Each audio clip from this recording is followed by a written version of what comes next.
Welcome back to the deep dive. You bring the sources, we bring the knowledge you can use. Today we're tackling a really interesting one. It's one of Europe's more complex regulatory puzzles, the iGaming market in Bosnia and Herzegovina, BLH for short. And the material we're digging into today, it's special. It comes directly from our own research team here at Gambling Databases. We're all about delivering these really deep data-driven analyses of global iGaming markets, looking at everything as local rules, taxes, what players are actually doing, conditions for operators, all of it. Exactly. And our mission today, for you listening, is really to cut through all that complexity. Because BH, well, it's defined by this dual regulation system. It's fragmented across the Federation of Bosnia and Herzegovina, that's FBIH, and Republika Srpska, the RS. So the big question we have to wrestle with is this.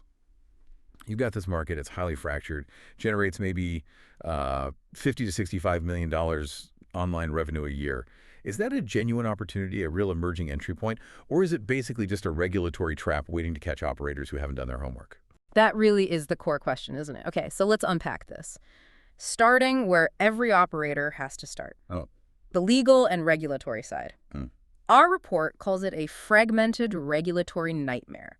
We hear phrases like that, sure, but what makes BH specifically so tough compared to, say, Germany's state treaties or Italy's setup? Well, the key difference, the thing that really makes it a nightmare, is the duplication.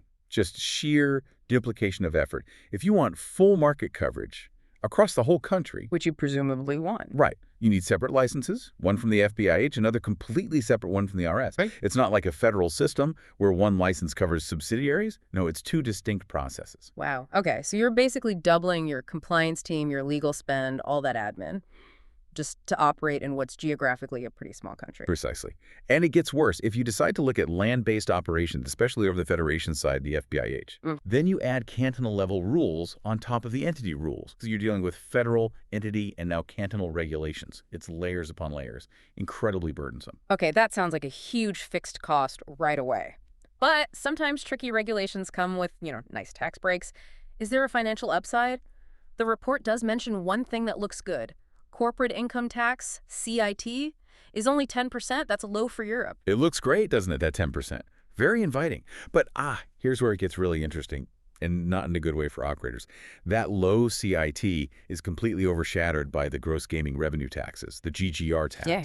So in the FBIH, you pay 10% GGR tax.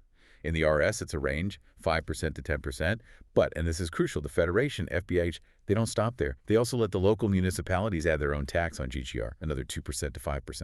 Wait, hold on. So you pay the main GGR tax to the entity FBIH or RS, and then the city where your office happens to be gets to add another layer of tax on your GGR. That's exactly right. On top of the entity tax, it feels punitive, as you say. Yeah.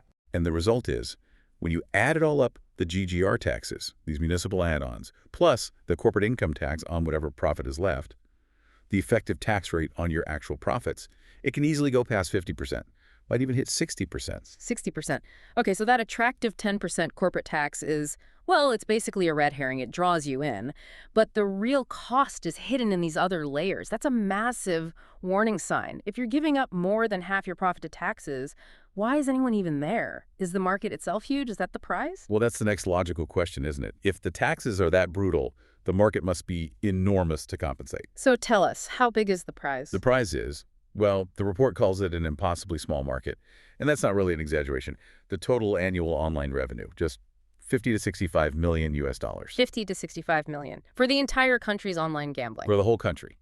And that revenue comes from a tiny base of active online players. We're talking maybe 80,000 to 120,000 people, max. 100,000 players, give or take. That's like the size of a town, not a country's whole market. That puts that 50–60% effective tax rate into even sharper focus. Wow. It really does. And it's not like that player base is growing. The demographics are actually working against operators. The sources point this out clearly. The population is shrinking maybe 0.5% to 1.0% every year. There are these sustained emigration waves, younger, working-age people leaving. Plus, the median age is already quite high, around 43.5. Okay, so high entry barriers, duplicated regulations, potentially 60% effective tax, a tiny market that's shrinking and aging. This is painting quite a picture. It is. It's a challenging environment, to put it mildly. All right, let's shift gears slightly. Forget the operator headaches for a second. What about the players themselves? These 100,000 or so people, what are they betting on? And how are they doing it? Is it all mobile? Player habits are pretty clear-cut, actually. Sports betting is king. Accounts for about 70% of everything, mostly football, no big surprise there. And yes, mobile is definitely significant. Smartphone adoption is decent, around 65%, Yeah. and that drives something like 55% to 60% of the online gambling revenue. So yeah, mobile first is accurate. Okay, high mobile use usually means, slick apps, easy payments. Is that the case here? Does that 65% smartphone number translate into smooth deposits and withdrawals for players? Ah, you'd think so, wouldn't you? But no. This is where another major problem surfaces. The report calls it the payment infrastructure mess. See, even with lots of smartphones, there's generally low trust in digital payments across the country. Cash is still huge, maybe 70–80% of all consumer transactions. Right. And for gambling specifically, it gets worse. Players might try to use cards, but the report flags a critical issue. Card transactions get occasionally declined by the local banks. They just flag gambling payments as risky. Oh, that's brutal for player experience. Absolutely. It creates huge friction, leads to players giving up, churn, and e-wallets, which usually solve this kind of problem in other markets, adoption is really low.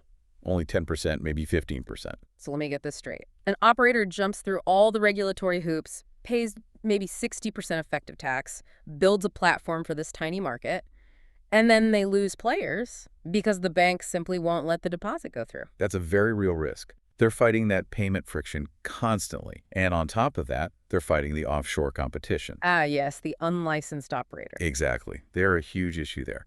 Because they ignore all the local rules, pay no local taxes, bypass advertising restrictions. Yeah. They have massive, unfair competitive advantages. Enforcement is tough, so they just keep taking players away from the licensed guys. Okay, wow. We've covered fragmented rules, crushing taxes, a tiny shrinking market, payment problems, and strong illegal competition. So the bottom line, let's talk ROI, the reality check section in our report. Can a standalone operator actually make money here? The report's verdict on the economics is pretty stark. It calls them marginal at best. Let's just look at the setup cost. Getting in the door licenses, localization, initial ops, you're looking at somewhere between, say, $350,000 and $750,000. $350 to $750K for a market that tops out at $65 million total revenue. Exactly. It's a big upfront cost for a very small potential pie. Right. And when you add in that tiny market size and 50–60% effective tax, well, the realistic time just to break even. Our analysis suggests it's likely 3 to 5 years. 3 to 5 years just to get your initial investment back, assuming everything goes perfectly. Assuming things go well, yes, which, given the payment issues and competition, isn't guaranteed. And what about just running the business day to day? Are there other major operational headaches besides cost and tax? You mentioned talent and ads earlier. Yeah, there are other significant constraints the report highlights. 3 big ones, really, beyond the finances. First, advertising rules. They're tight. TV ads are basically banned during daytime and prime evening hours, 6 a.m. to 10 p.m. That makes building brand awareness really difficult and expensive. Okay, no mass market TV push then. Second, talent.